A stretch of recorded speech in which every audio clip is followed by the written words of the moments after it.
So guys, welcome back ulit sa ating channel. Sa video na to ay maghahanap tayo ng vacuum leak gamit ito. Ayan. Kasi alam naman natin, common na problema is vacuum leak kapag mayroong nararamdaman tayo na vibration sa ating makina. So importante na hanapin natin siya at para ma-correct natin.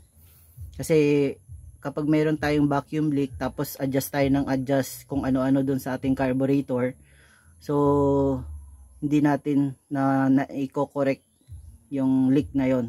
So gamit nito, mapipinpoint nito kung saan yung leak doon banda sa ating intake manifold or doon ba sa mga vacuum hose.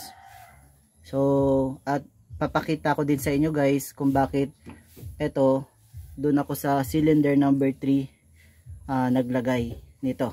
Ayan. So importante guys na kahit na meron kang ganito, alam mo kung paano siya gamitin.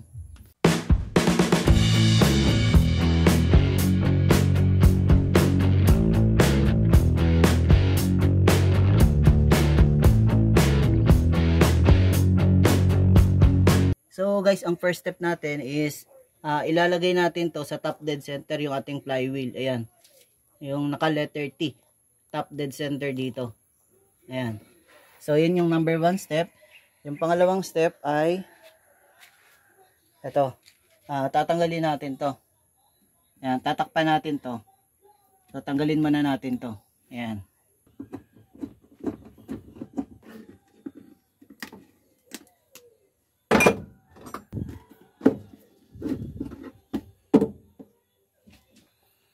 Ayan, tanggalin natin to. Yung gagawin natin is tatakpan natin to gamit ang baso. Ayan. Kasi guys, napaka laking problema kapag mayroong vacuum leak. Pag hindi natin na-identify kung nasaan yung leak na yon, panay adjust tayo dito sa ating carburetor, wala namang problema sa ating carburetor. So yun guys, ito kabit na natin to. Ayan. So guys, ang third step is tanggalin yung spark plug sa cylinder number 3. Ayan, so 1, 2, 3, tanggalin lang to, itong spark plug. Then dapat meron kayong ganito. Ayan. Ayan, dapat may ganito kayo. So ayan ayan. Ginagamit to sa sa leak down test at saka sa compression test. Ayan. So lagay nyo lang dito. Ayan, ikot nyo lang dito. Ayan. So yun yung ating third step. So ayan guys naikabit na natin to. So yun yung ating third step. Ang fourth step natin is ito. Ito. So ito yung out nya, ito yung in, out. So ito siya. Lalagay lang natin yan dito. Ayan. Ayan. Ayan. So yun yung ating fourth step. So ayun guys na-set up na natin yung dito sa ating carburetor. Tinanggal natin yung ating air filter. So ito, silyado na siya. Tapos nailagay na rin natin to. Ito yung kanyang out dun sa ating cylinder number 3. So ang gagawin natin, may ilalagay tayo dito para matest natin kung meron tayong vacuum leak sa ating intake manifold. Kasi yung vacuum leak, common yun na problema. Either merong vacuum leak dito sa may flange between carburetor at saka dito sa may intake manifold. Minsan naman itong mga hose. Ayan. Or minsan naman yung gasket dun sa ating engine at saka dun sa ating intake manifold. So meron ng leak. Importante kasi guys na ma-identify natin yung kung saan yung vacuum leak. So guys, ito lang yung kailangan natin Ayan. So ito electrical tape lang to. Lagyan lang natin yan dyan. Ayan. Tapos yun yung ilalagay natin dito. Ayan. Ayan siya. Ayan. Tapos subukan natin to guys. Ayan. Ayan. Kung titingnan natin to dito, ayan. Ayan. Ayan o. So, ano natin to. Ayan.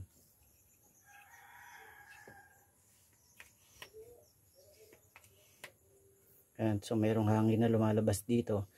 Kasi, yung ating, mamaya explain ko sa inyo, no. So, kanin muna natin to. So, ngayon naman guys, subukan ko na tanggalin to dito sa ating carburetor, ano. So, ito yung vacuum port 1, 2, and 3. So, tatanggalin ko lang to. Ayan. So, tingnan natin kung mayroong usok na lalabas dyan. Example lang na mayroong leak to. Ayan.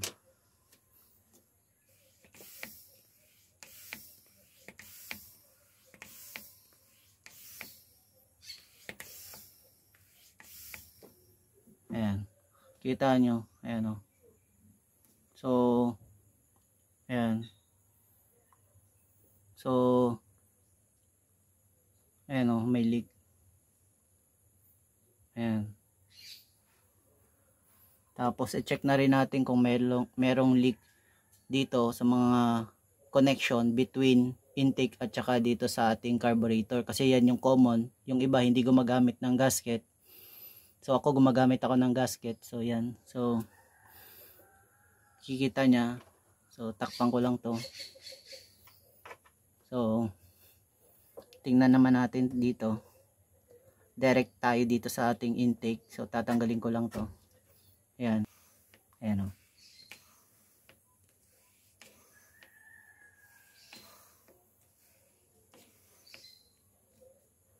Ayan.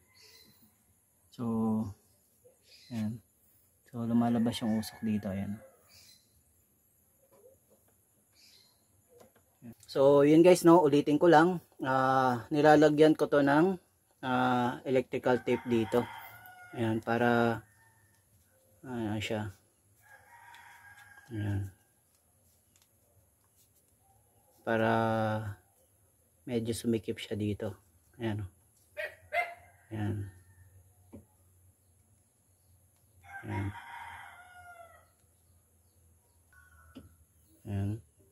Check natin dito. Ayan. Ayan.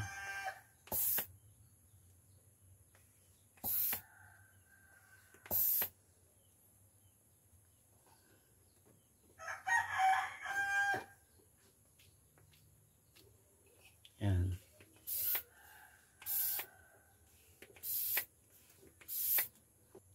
So, ayan guys, no. Nakaubos ako ng 6 na sigarilyo. Ayan.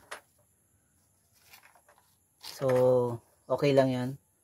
Just to ensure na walang leak yung ating intake manifold. Ayan. So, ngayon naman guys, ay explain ko naman sa inyo kung bakit natin to tinatakpan, ano. So, basically yung ating carburetor, ito yung ating throttle plate. After at saka before, may mga butas yan, malilit na butas. So, yung mga butas na yon pupunta yun dun sa ating fuel chamber. Then yung fuel chamber natin, naka-vent yan, papunta at lalabas yan dito. Ayan. So, kaya ako siya tinatakpan dito para masigurado na walang lalabas na usok dito. So, ngayon naman guys, explain ko naman sa inyo kung bakit dito ako sa cylinder number 3 naglagay nito. Ayan, dito sa cylinder number 3. So, tandaan natin guys, dun sa first step natin, inilagay natin yung ating flywheel dun sa top dead center at compression. So, ibig sabihin, yung intake valve nito ng cylinder 1 at saka cylinder number 2 ay naka-close. Ayan. So, walang ibang ito. Ito siya. Ayan. So, pag yung cylinder number 1, naka top dead center at compression. So, yung cylinder 1 at saka 2, naka-close yung intake niya. So, ang exhaust naka-close dito. So, ang naka-open lang dito sa sa tatlong cylinder ay yung cylinder number 3. Yung kanyang intake valve naka-open. So, ibig sabihin, kapag naglagay tayo ng usok dito, walang ibang pupuntahan yung usok kundi dito sa ating intake manifold. Tapos yung ating intake manifold, kapag merong leak sa mga gasket o kaya doon sa mga vacuum hose ng ating carburetor, ay lalabas doon yung usok. Tapos kung meron din leak doon sa ating EGR valve, kapag naka-open siya, naka-stuck siya sa open position at yung kanyang diaphragm, so makikita din natin kung merong usok doon, so merong leak.